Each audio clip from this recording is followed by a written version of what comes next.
Okay, hi everybody. This is a follow-up to the YouTube live video that I posted earlier. So in this video, I'm just kind of showing you the setup and showing you how to connect everything together.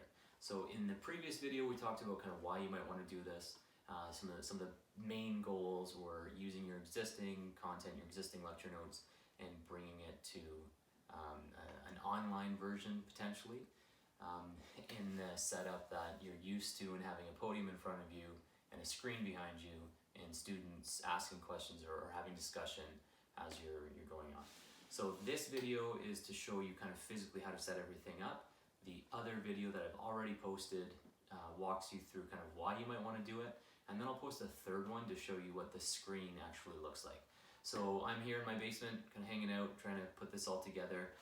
Some of the things that I'm going to show you here are how to actually connect the laptop to the TV, how to set up the camera and the volume, and just kind of overall what the setup looks like. So really low tech. I have just an old kind of TV hanging out down here, my work laptop on a stool facing at me.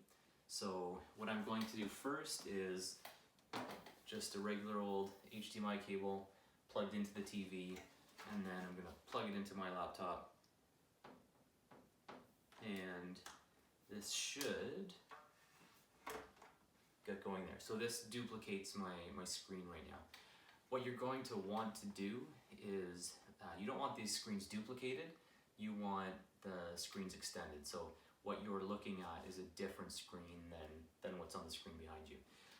Eventually what you're going to do is put YouTube Live on the screen that you're looking at. That way you can see the questions as they come through and respond to those questions.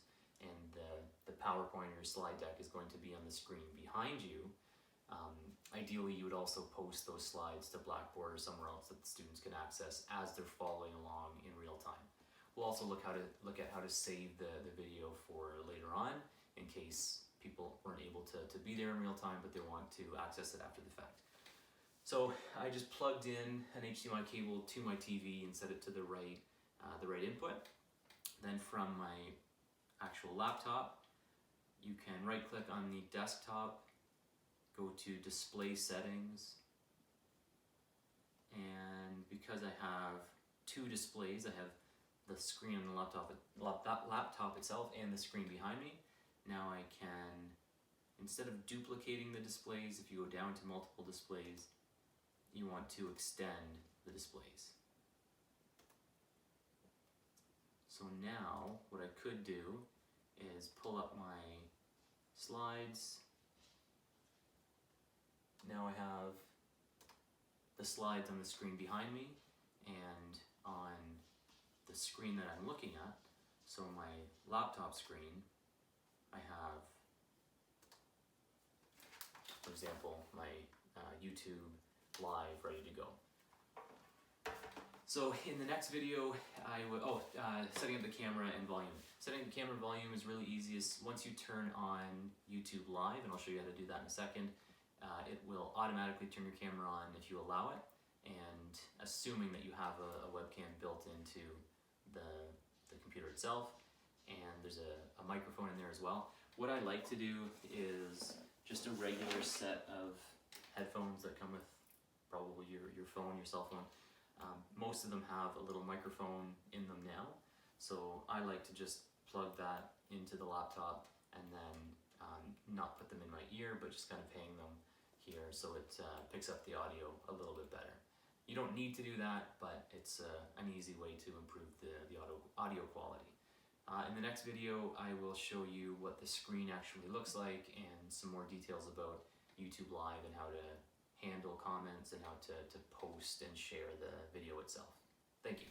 So earlier I showed you the setup of what the actual room looks like, where I'm sitting in relation to the TV and to the laptop itself. Now I'm showing you what I see on my screen. So if you don't already have a YouTube login, you can just go to YouTube, click sign in, and then you can create an account, or I think you can log in with Gmail. But I already have an account, so I'm just going to go to YouTube when I'm logged in, and then you should see a little button that says create. So if I just go to YouTube, actually,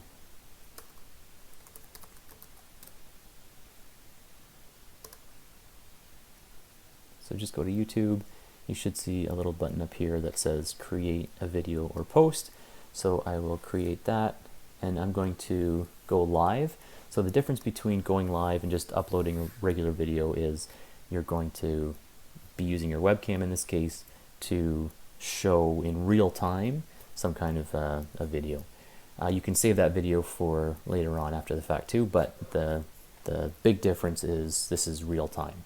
So when you start the video for the first time, it's probably going to ask you, do you want to use your webcam? Do you want to use your microphone? And you should allow that because that's how it's going to actually capture this. So again, I have the camera and mic built into the laptop itself.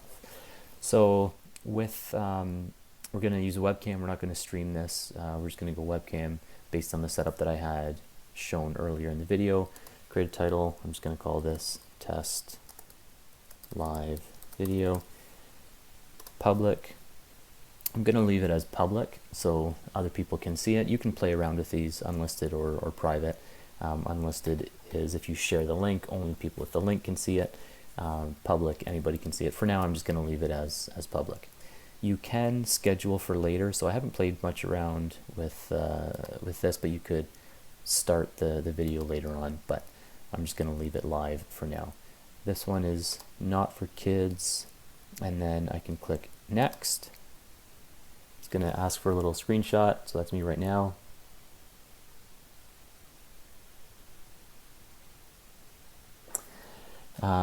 Then we have, you can change the title. This is what you're looking for next, the share button. So if I click share, it's going to give me this link. Now ideally, the way you would set this up is you would let students know that at a certain time, like a predetermined time, let's say Tuesday at 3 p.m., you're going to start a live video. And then when Tuesday at 3 p.m. rolls around, you would post this on the announcements of your Blackboard or wherever else through email, however you get it out to students. When students click on this, they'll be able to see the video in real time, assuming that they click while you're still there. Otherwise, they'll be able to see a recap video of it after the fact, so not a live video. But ideally, they would see it while you're there if you want to go the live route. And that way, the big benefit is that it allows them to type some comments and get some dialogue going. So by clicking that share button, click this link, you can copy that, and then you would paste that into the announcements in Blackboard or into an email or whatever else you prefer. So now if I click go live, that's me. So now this is live. So I have, this just shows me the audio level of my microphone. Again, I'm using my headphones here. You don't have to have your headphones in, but the microphone on them is pretty good. So on this side here, this is where a question would come in, and I can respond to that. Or you can just, respond verbally to the questions that are coming in. Once you're done, so let's pretend this went on for an hour or whatever, or however long you need to go. You click end stream. Are you sure you want to end your stream? Yes, end. Then, so this one was only 39 seconds long. Only one person played it. If you wanted to save this so students could watch it later, you just click edit in Studio.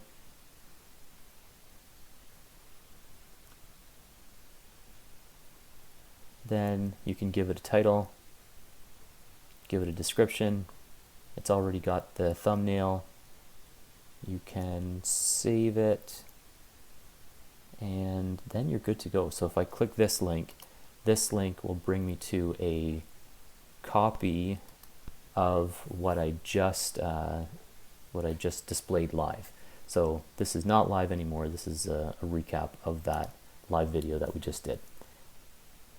After the fact, again, you can share that link, or students can come to that and review it, and you can continue the dialogue through whatever way makes sense for you. So I hope that was useful. If you have any questions, please just let me know.